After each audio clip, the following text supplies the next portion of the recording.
Okey, untuk pengetahuan awak semua, kos terdiri daripada dua jenis. Kos adalah perbelanjaan. Jadi, kalau kita cakap pasal kos, ada dua jenis kos, iaitu kos tetap dan juga kos berubah. Kos tetap adalah belanja yang kita bayar sama sahaja setiap bulan ataupun setiap masa. Walaupun kita tak ada production, kita tetap juga kena bayar jumlah yang sama. Maknanya dia tak berubah mengikut berapa banyak pengeluaran yang kita. Okay, contoh, macam kita punya sewa pejabat ataupun kita punya pembayaran insurans. Contoh macam keadaan sekarang ni, kan kita kena quarantine. Kalau kita punya bisnes tak jalan, kita tetap juga kena bayar insurans setiap bulan. Jadi itu dinamakan sebagai kos tetap. Okey, kos berubah pula, kos yang dia berubah mengikut pengeluaran. Makin banyak dia hasilkan barang, makin banyak kos yang dikeluarkan. Contoh ialah kos bahan mentah, kos gaji, bayar gaji pekerja dan sebagainya. Paling senang adalah kos bahan mentah lah. Okey, contoh macam Cik Kia yang jual goreng pisang tu.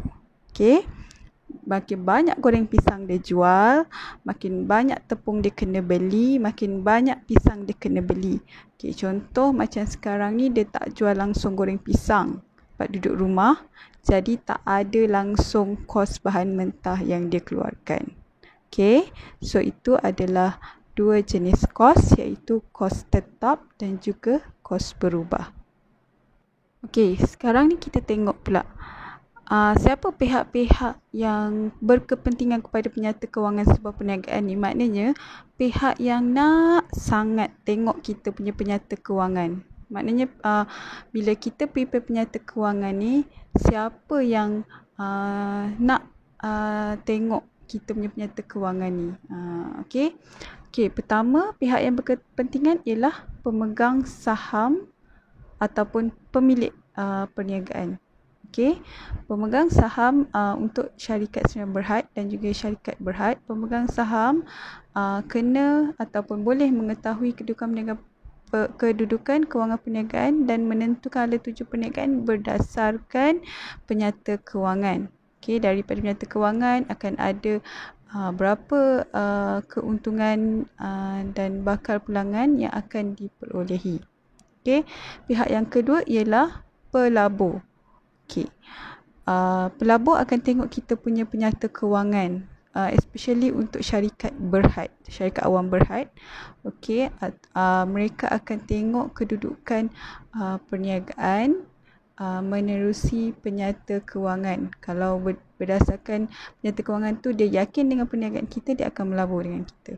Yang ketiga ialah pihak pengurusan perniagaan. Okey, sebab daripada penyata kewangan, pihak pengurusan dapat menilai prestasi perniagaan dan membuat pertimbangan untuk memberi ganjaran seperti bonus, dividen, okey, dan juga sebagai garis panduan untuk perancangan pengagihan sumber dengan berkesan. Berapa dia nak beli bahan mentah, berapa dia nak keluarkan duit untuk buat promosi dan sebagainya.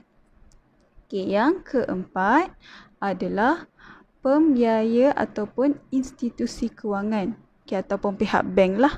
Okey, kadang-kadang kalau kita nak buat pinjaman, pihak bank dia akan tengok kita punya penyata kewangan sama ada kita ini mampu ataupun tidak membayar hutang. Okey.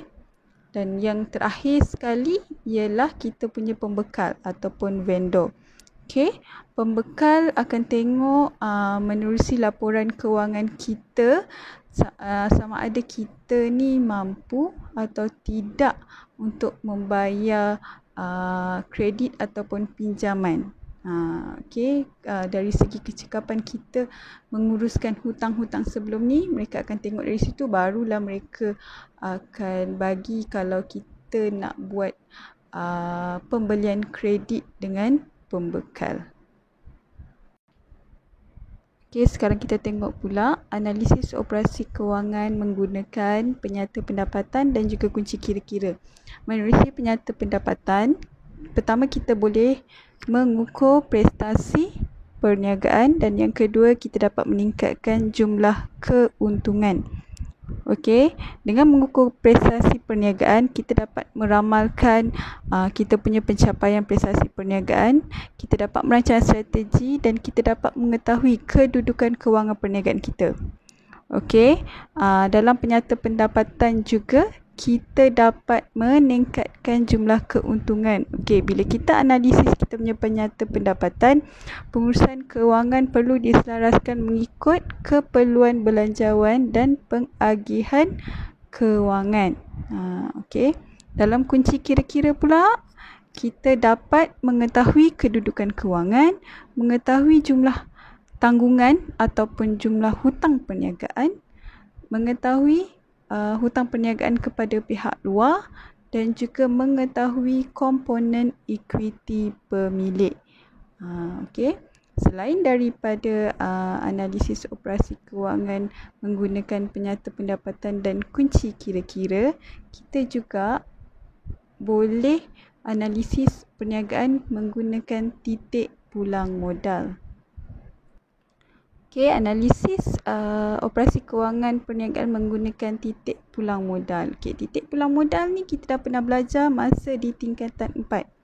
Okey, kita refresh balik secara ringkas. Okey, titik pulang modal adalah satu tahap di mana pengeluaran sama dengan jumlah hasil jualan. Okey, maknanya kuantiti tahap di mana jumlah kos sama dengan jumlah jualan. Okey, maknanya contoh macam bila kita keluarkan contoh macam macam Cik Kiah jual pisang goreng itulah Okey, dia keluarkan modal RM50 dan dia boleh menghasilkan 200 goreng pisang, 200 unit goreng pisang. Okey, 200 unit goreng pisang itu bersamaan dengan modal RM50 yang dia keluarkan. Itu bermakna titik pulang modal untuk goreng pisang tersebut. Okey, jadi TPM ni dia menunjukkan tahap minimum jualan yang perlu diperolehi untuk perniagaan supaya dia tak mengalami kerugian. Maknanya Cik Kia ni dia kena jual lebih daripada 200 untuk dapatkan keuntungan. Okey. Okey, contoh macam graf ni. Okey, ini kita memang dah pernah belajar masa di tingkatan 4 dulu. Okey. Nampak? Okey. Dan graf ni cikgu nak awak kena ingat graf titik pulang modal ni sama je dalam mana-mana perniagaan. Dia punya ni X ni ialah jumlah kos, Y ialah kuantiti ataupun unit. Okey, bentuk dia memang akan macam ni. Ini adalah jumlah kos, kita ada jumlah hasil. Sampai satu masa mula-mula hasil kita kosong kalau kita jual 0 unit.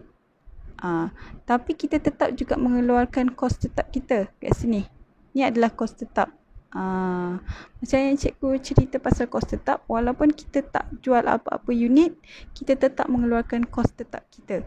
Sebab itu adalah kos yang perlu juga kita bayar, tak kira berapa banyak pun kita jual. Okey. Jadi macam contoh macam kita menjumlah hasil, makin banyak hasil kuantiti yang kita jual, makin banyak untung yang kita dapat. Kos pula dia akan makin banyak unit yang kita jual, jumlah kos akan lebih rendah daripada jumlah hasil kita. Sebab itu kita akan ada kat sini, tengah-tengah ni ialah titik pulang modal. Okey, ini adalah titik pulang modal dalam RM, ini adalah titik pulang modal dalam unit. Okey, ini adalah lorekan untuk rugi dan ini adalah untung di mana jumlah hasil melebihi jumlah kos. Ini ialah jumlah kos melebihi dengan jumlah hasil. Jadi graf titik peluang modal ni memang sama sahaja. Dia takkan berubah. Dia memang dalam bentuk macam ni. Macam last year memang ada keluar, awak kena lukis graf TPM. Last year 2019 punya SPM keluar soalan awak kena lukis graf TPM. Okay.